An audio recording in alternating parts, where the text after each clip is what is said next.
Sick. Evening, y'all. How's it going? Welcome to another Lockdown Live chat. As usual, joined with my awesome co-host, the purveyor of all things Dracona Media, and the creator of a new black metal project called Shadow Morn, Mr. Alec Larson. How's it going? Oh no, it's pretty good. Yeah, everything's chilled. Just writing creating more music for another band. So sitting on like 11 now or something like that. Yeah, it seems like bi-weekly you have like a new project together, so I'm enjoying this. Let's wait and see what 2 weeks bring after this. Well, I guess like with that in mind, we're talking new bands, new artists, new music, and what better segue than bringing in a new fresh talent all the way from PE. We're joined with Boiling Point. On guitar, we got Mr. Chris, who you guys might remember from the band Monolith, as well as Dominic on vocals, and we got Diego on bass and backup vocals. So, yeah, welcome, guys. Glad to have you guys on.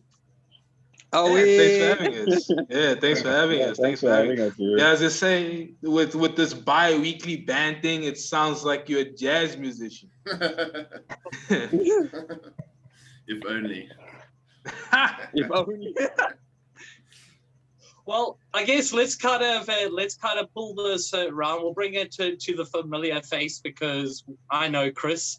So, Chris, tell us a little bit about this band. I mean, all of you guys have been involved in other projects. So, what kind of brought you guys all together and wanted to start this weird cross section of groove metal, like funk and death, with like even some hardcore elements? Tell us about Boiling Point. So I sort of had the idea kicking around for a little while, initially just kind of as a joke. Just I thought about doing some like crazy intense music, like tongue-in-cheek kind of stuff, and then figured that was a bad idea, so didn't do that. And then with like the kind of like more time of like lockdown and stuff, I had more time on my hands, so I figured I'd want to put something together that was a bit more legit and a bit more focused and just something kind of simple and heavy and fun, you know. So initially kind of spoke to Tiago because he had interest in playing metal already, even though he doesn't really have like a metal background as far as like playing goes. He's a metalhead at heart, so he kind of wanted to get in on the metal thing. So initially approached him, kind of had some songs together and stuff, and then spoke to Dom because he's just a beast on vocals. So it was the perfect fit, yeah. I think it came together quite nicely, and I'm pretty stoked with how the first EP has come together. Sick. Yeah, no, it sounds killer. Dom, let's chat about the band name, Boiling Point, the EP name, Fields of Doom, and maybe like the general theming behind your lyricism, and maybe, just talk to us about the creative side of that. Okay, well, I can't really speak about that because that's all Chris. I just came in, he gave me the shit, and I was like, okay, cool, I can do vocals over this. This sounds fucking sick. Like Chris had everything laid out, and his original idea was it was crazy. If you could hear the original vocals, it would just blow your mind. Fucking Chris just throwing those gutturals out there. Yeah, I heard some of the shit and I was like, fuck, I need to fucking throw some hardcore shit in here. That was basically all I did. I just added the voice noises. That's it. Who originally came up with the name Boiling Point? I did. Chris. Yeah, it was all Chris. It's all things Chris. Anything behind it? Anything behind it, or just frustration in general? It was kind of a joke name to tie in with the kind of like silly joke music, and then I started to kind of like it, so I was like, you know what, let's just keep it. But it feels appropriate given the way things are right now, so yeah, kind of just worked out. But the original name was just kind of like something like what feels extreme but kind of silly at the same time. And yeah, but I think now it's kind of taken on a proper kind of vibe. Yeah. Well, actually, let's pull this over to Diego, and maybe we'll still include you in this bit, Chris, also, because this is kind of a little bit of a joint question, because both of you guys are credited with the mixing and mastering of the EP. So from a production standpoint, how was it working alongside each other? How long was the process once you guys finally got the final mix downs? Any butting of heads? Any interesting stories? Well, look, I mean, me and Chris studied together. We did a music technology degree together. So we've known each other. We've been in studio with each other for going on maybe like 6 years. We've been at least working together in some capacity. And then I'm actually a jazz bassist. That's actually that's like my field. And I would record a lot of jazz albums at Chris's studio. So literally for the last 6 years, it's been either me and Chris in studio or me behind an amp and him behind the desk. So it was actually quite fun. There wasn't butting heads. I don't think there was. Nah, it wasn't really. We kind of took each other's ideas. And that's what's very nice about working with Chris, is that he's super open to listening to what you have to say. Even if you're talking about your shit, he'll still listen to what you have to say first, before he says anything. And that prevents a lot of that like butting of heads. Is actually just be open, you know. And we both know what we're doing. We're both good at what we do. We both do sound engineering as part of our incomes, as part of our daily living. So, you know, we have that respect for one another. He's still far better engineer than I am, and he'll try and deny it, and it's a bunch of crap. He's a fantastic engineer. So no, there wasn't any like butting of heads. As far as interesting stories goes, how long did we sit mixing that? We decided to mix the whole thing in one day. So it was the longest day of my life. It was how long was it, Chris? Oh man, I don't know. We procrastinated for most afternoon, and then we did this. That we kind of started early evening, and then we probably finished like early hours of the morning, like 2 or 3 o'clock. I was literally sitting on that couch where Chris is sitting right now. I was sitting on that couch while he was sitting at the computer. Yeah. No, it was absolutely. It's a fantastic time. It was the longest day of my life, but one of the funnest days of my life. Yeah. I went home and I was like. Yeah, go for it. Yeah. Sorry, man. The process for you coming from like a jazz background, how was it obviously mixing down and mastering something that has like a lot more low end, a lot more like buzz on, a lot more percussion, all of that type of stuff there. And to be fair, jazz can be kind of chaotic in the core of it. It's not all Miles. It doesn't all necessarily have to be like Miles Davis type smooth jazz. You get like the more off the bench type freestyling styles. So how was the whole process for you mastering like something more metal orientated? It was quite interesting, because in metal a lot of the layers are super thick. Like there's a lot of thickness, and thickness usually ends up being super muddy. So it was actually quite cool the way that we did record it, with keeping the guitars out the way, which made everything really easy. Chris kind of panned the 2 guitar parts like super left and right, and that opened up that whole middle space in the middle, so it kind of prevented a lot of the muddiness right from the beginning. So I thought that was super smart from Chris's part. It was weird recording with so little low end for me, because usually when I play jazz, like I play pop, and a lot of the stuff is like super low end. You listen to like upright bass, it's just pretty much low mids, and it's just crazy thick sound. And in metal, you can't have that. In metal, you have to be more of a team player. There's not a lot of space for individuality, which is great. It's every music has their role and their function. so it was quite interesting, and also having what helped a lot, I think, was having we don't yet have a drummer, which is great. So our drummer is the great Stephen Slate of the drum pack, so which helps. It helps because there aren't any like discrepancies in the playing, or you don't have to worry about your mic technique so much. Yeah, because I love recording drums. It's actually my favorite thing to record is recording drums. But yeah, it made life a lot easier, a lot easier. Yeah. So Chris did a great job. I mean, I was more of an advisor than doing anything else. You know, if I thought something, if there was something I didn't agree with, I basically told Chris, "Yo, Chris, why don't we try this? Why don't we try that?" And we tried it, and if it works, it works. If it doesn't work, it doesn't work. You know, and that's it was super simple. It was super awesome. I enjoyed it a lot, man. I really did. Sick. Yeah. Sick. Sorry, Chris. Oh yeah, yeah. Just to add on that, as we kind of both work in the field, we were toying with ideas of bringing someone else in for like mastering it, or maybe even doing the mixing and stuff. And then we figured, let's give ourselves a day and do the mix, and did the mix, and we liked it. So we thought, okay, cool.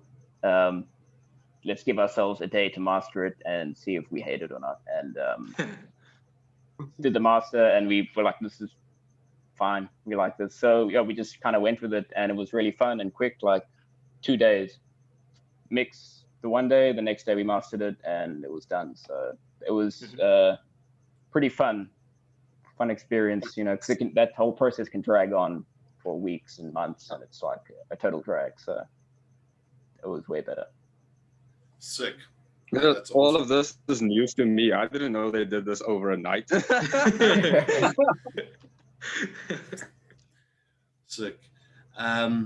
So Dom, the first and last time I saw you, we shared a stage together. The world has been a little screwed by COVID since then.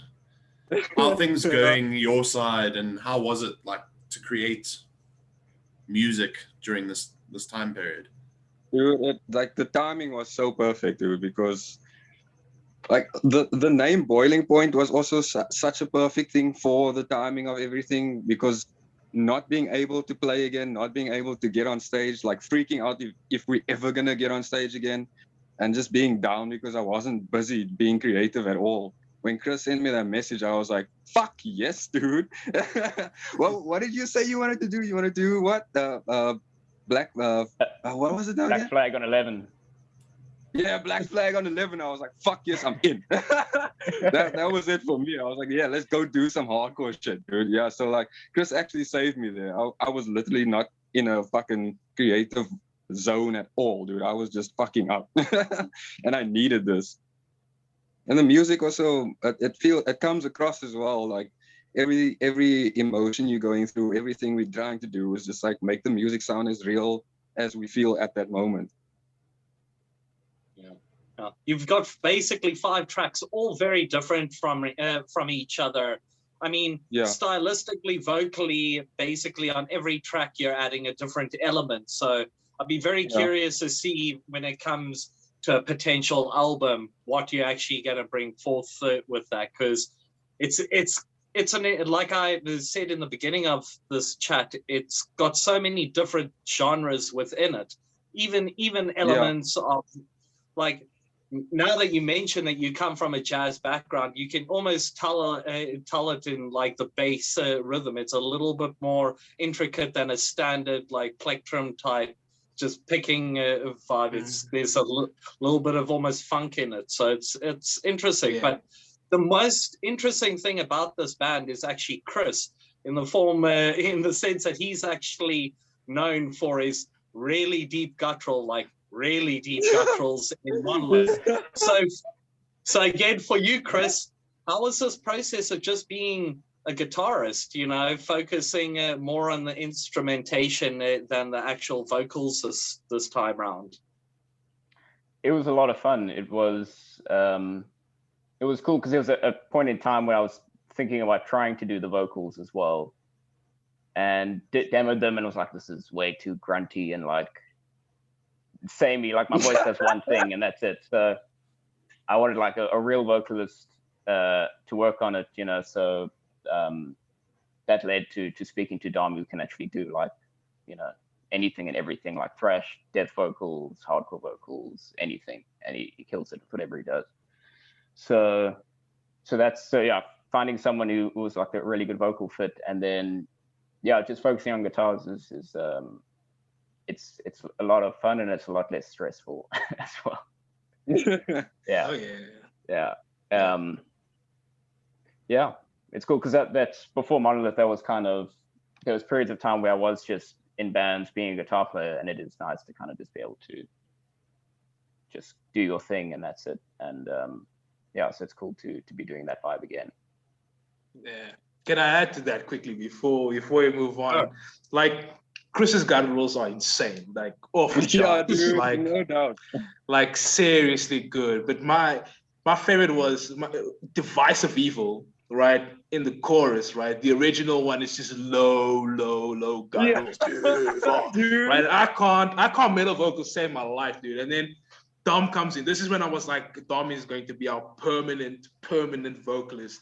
Was when he hits Device, man, he starts screaming, he goes, Device! And I was like, the song is now, I even made a dance for it because it's so good. I was like, this guy's range is insane. And it's just, you know, we got at least we've got two really good vocalists. I'm still trying my best. I can't. You ask me to scat and I'll sing you bass solo while I'm playing it, bro. But I don't understand how you make those noises, son. I don't understand. It doesn't compute. We're gonna get there, dude. Don't you worry. You're gonna get there. Doesn't compute. You are gonna learn. I will learn. I must learn. You know, I'm in a metal band now. I have to learn. Yeah. So Chris, we've touched on the fact that this is very stylistically different from Monolith. Maybe you'd like to take us through like a little bit behind the curtain of the gear, maybe guitar tunings and how it differs. Yeah, cool. Gear-wise, it's pretty similar. So it's in the same tuning. It's in baritone tuning, so B standard. I just enjoy that these days. I'm so sick of messing with tunings. It's like, you know, once you've done them all, I think you find one that you're happy with writing in, and you know, it's low enough that I don't feel like I need to go any lower than B, but I've also got almost a standard tune guitar from like 5th string down, so that's cool as well. But gear-wise, it's the same amplifier, same cabinet, same speakers, same microphone, like very similar rig to what was done in the Monolith stuff, just different tones. So like something a bit more modern sounding, a bit brighter, less mids, and more top. So just like something that kind of cuts a little more, like not quite Dimebag-ish, because yeah, it's almost impossible to recreate that, but like something that just kind of rips a little more sound-wise, yeah. And something a bit more just modern overall as far as the production goes as well. Sick. Any new tricks that you learned since the recording of the Monolith when it came to production that you were keen to put into practice on this EP? There were things that there's still things that I want to do as far as like mic blending and stuff goes, with miking cabinets and stuff. But this time around, I just felt like just an SM57 on the cabinet would be fine, and that's like the staple that's been the thing for forever. But it sounded right, so I just went with it. But yeah, nothing too different, man. Yeah, maybe a bit more in terms of the vocal production, because the vocal's more front and center in this music. It's less kind of buried in the intricacies of the guitars and drums and stuff. So the music just needs to lay a foundation for the vocals to really like shine on top of. Yeah, it like I said, it tends to tether, especially on some of the hitting points when there's Tiego's backing vocals. It has that hardcore, almost chant effect, which is obviously something that you never really ever apply in a Monolith track. So, like yeah, gang vocals. That had Dude, a lot of I want to hear the meaty next hooks. Monolith album with gang vocals. Just the whole time. Hey, Yeah. Always potential of guest vocals. You never know. But I Yeah. guess let's actually pull this back to Dom, because like you said, like this lockdown it's been hard. It's still going on. I don't believe we're any closer to getting that vaccine readily available to the public anytime soon, nor do I see events coming up. But with that, you've seen a lot of things like Summerfest online and a lot of online focused marketing done now for bands. You think that kind of gives you guys a little bit of a kind of an even playing field, like being based in PE, the metal scene? There's surprisingly a lot of bands out of that small town. But do you think with the whole intervention of just social media marketing and just putting you guys out there online like everybody else, you think the playing fields are a little bit level now for a new band like Boiling Point coming into it? Well, yeah, definitely, dude. Like with all the online events happening now, they've made life a lot easier for every band. Like even if you're from like Grahamstown, even like a small city or town, whatever, you can still be on like a metal fest, like Metal for Africa. It's like that's like everyone's dream. That's basically the Wacken of South Africa. So having this opportunity, like the online thing is it's new, and we all need to still learn how it's gonna work for all of us. It's a learning factor for everyone, but it's a positive thing though, because now, like when we started off, I kind of felt down because it was like, we're writing this shit, but when the fuck are we ever gonna play it? Like, what's the point of even writing shit if we can't play it? And then all this festival shit happens and all that, and it's just like, well, fuck it. Let's just keep doing this until we like make it onto one of those motherfuckers right there. So it's a good thing. I really appreciate it. I appreciate like Pat and them pushing all the hardcore online shit, marketing this shit. Like every event that wants to do something, then they shouldn't fucking deny it. They shouldn't be scared to try it. Like we need to get shows out there. People are hungry, man. People are fucking hungry. And they want to be entertained. Not everybody is like keen on going out and trying to risk the idea of getting COVID and stuff. So there are a lot of people that will stay indoors regardless, even when events start again. I'm I'm one of those people, dude. Like I am way too fucking scared to like if anything happens and like we have shows, I don't even know if I'm ready to go on stage yet. Like I'm so fucking scared of this virus, dude. It's fucking real. Yeah, I was reading an interview with Maynard James Keenan, and he got COVID for the second time, and he said it knocked him out. Devin Townsend said he might not ever be able to perform live again because COVID literally has ruined his lung capacity. So yeah, I mean, like it is real. So from a vocalist point of view, I can totally understand it. Also, the fact of you guys sharing microphones at a gig just doesn't sound great to me either. Even worse now. Can I? I saw the most incredible like COVID protection for microphones the other day.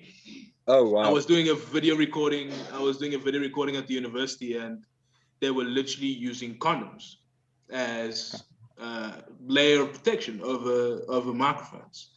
And I was insane.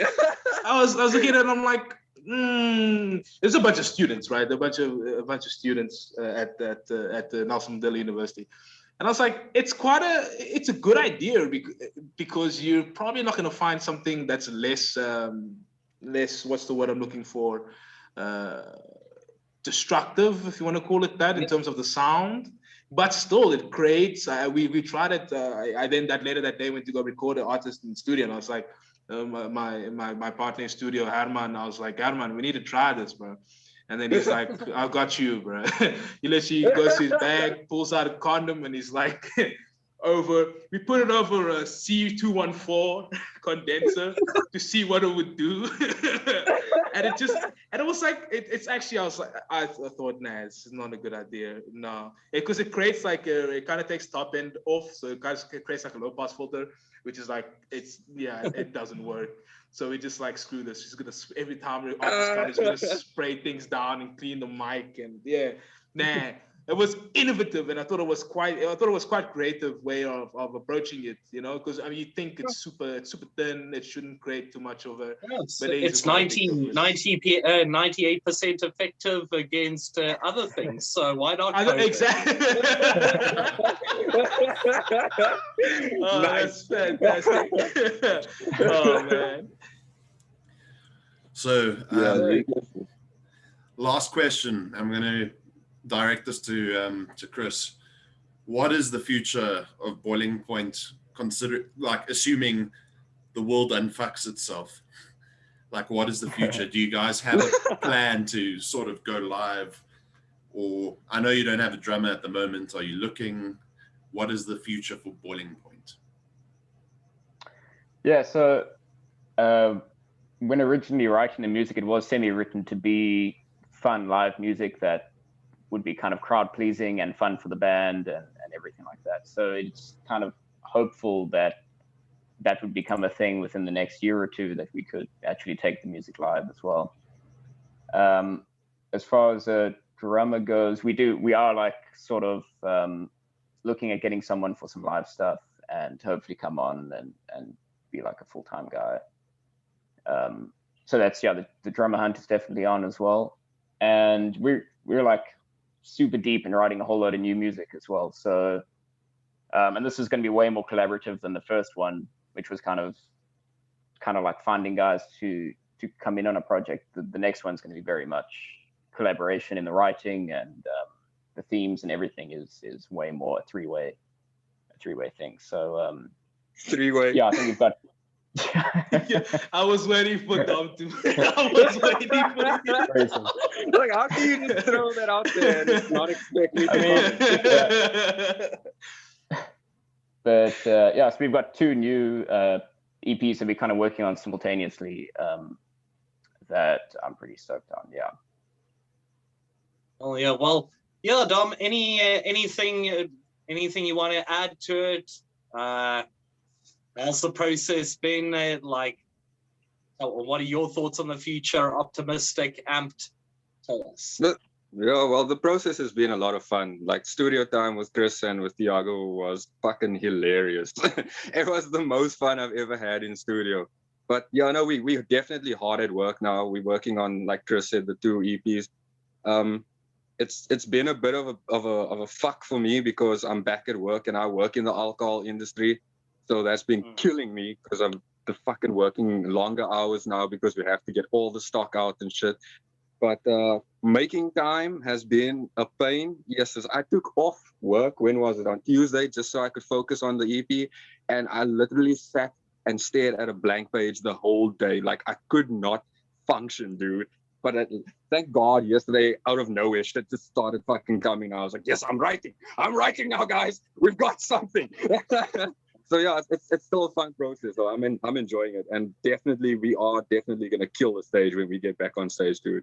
Trust me, it's gonna be fucking insane. It's gonna be mental. We're gonna fuck shit up. Awesome. Well, we can't wait to hear more from you guys. Diego, Chris, Dom, it's been awesome having you guys on this week. Thank you for having us. Alec, I think we're gonna wrap this up for a week. How do you think we did? I think it's awesome, and I really appreciate you guys coming on the show.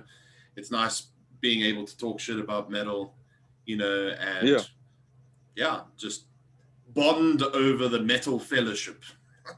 Yeah.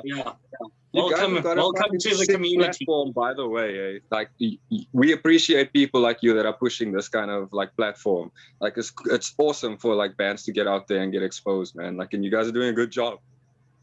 Yeah, well, it's all about bringing everybody together for the love of metal, showing that South Africa's got quality in all the provinces. So yeah, next week we're actually going to be jumping abroad. We've got our first international guest, but we keep that a secret because goddamn, you guys are gonna want to see this. So yeah, join us again next week, same time, same place on the interweb. We'll check you guys then. Cool. Thanks, dudes.